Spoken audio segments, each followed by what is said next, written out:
Dieu nous aime. Il ne nous contraint en rien. Il laisse à l'homme le libre choix de le suivre ou non. Dieu désire des hommes selon son cœur, qui lui obéiront délibérément et joyeusement pour faire sa volonté. Aucune personne rachetée ne parviendra au trône sans avoir fait le don joyeux de sa vie à Dieu, car Dieu aime celui qui se donne joyeusement.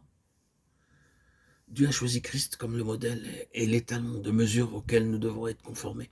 Ainsi, la mesure pour chacun, c'est Christ. C'est une mesure immense, en vérité, rien de moins que celle de Dieu lui-même. Ceci explique qu'il nous désire tout entier pour lui, puisque son dessein à notre égard, c'est qu'il soit tout en nous. Christ est tout et en tous. Colossiens 3:11.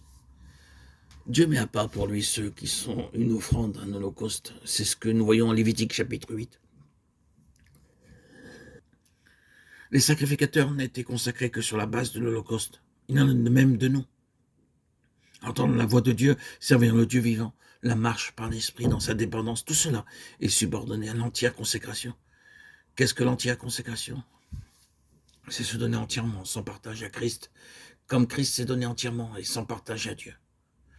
Si ce n'est pas ainsi, nous resterons toujours en dehors du dessein de Dieu, parce que la vie de Christ ne peut travailler en nous avec la nôtre. C'est nous qui délibérément devons mettre notre vie propre de côté et asseoir Christ et son trône dans notre cœur. Ce choix nous appartient. Mourir à soi-même est impossible si de tout cœur nous n'avons pas fait ce choix. Voyez ce que dit notre Seigneur concernant l'entière consécration. Et je me sanctifie pour eux. Je me sanctifie moi-même pour eux, afin qu'eux aussi soient sanctifiés par la vérité. Jean 10:19. Qu'advint-il des Lévites? Ils furent donnés à Aaron, le souverain sacrificateur. Tu donneras les Lévites à Aaron et à ses fils. Nombre 3:9. Aaron est un type de Christ, notre souverain sacrificateur céleste. De même, en nous consacrant entièrement, nous devenons sa propriété, sa possession, son héritage. Dieu déclare, j'ai pris les Lévites à la place de tous les premiers-nés des enfants d'Israël. Nombre 8:18. J'ai donné les Lévites entièrement à Aaron et à ses fils. Les premiers-nés nous parlent des prémices et de la vigueur spirituelle de ceux qui se donnent entièrement à lui. Dieu désire que tout son peuple, tous ses rachetés, soient comme des prémices, c'est-à-dire ceux qui atteignent la maturité avant les autres. En raison de leur désobéissance, beaucoup de croyants négligent la grandeur de leur salut et ont une maturité bien retardée. Ils sont en voie de perdre leur héritage.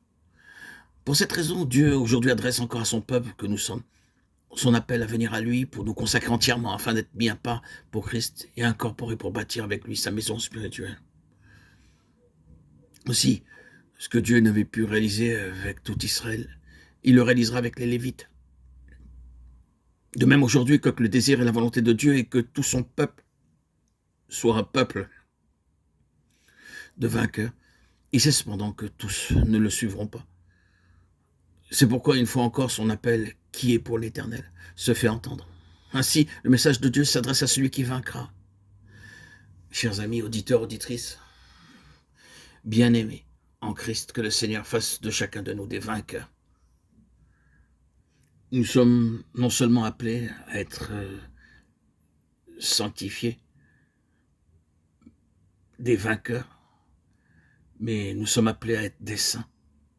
Tout croyant est déjà sanctifié en Jésus-Christ, et il doit le devenir en expérience.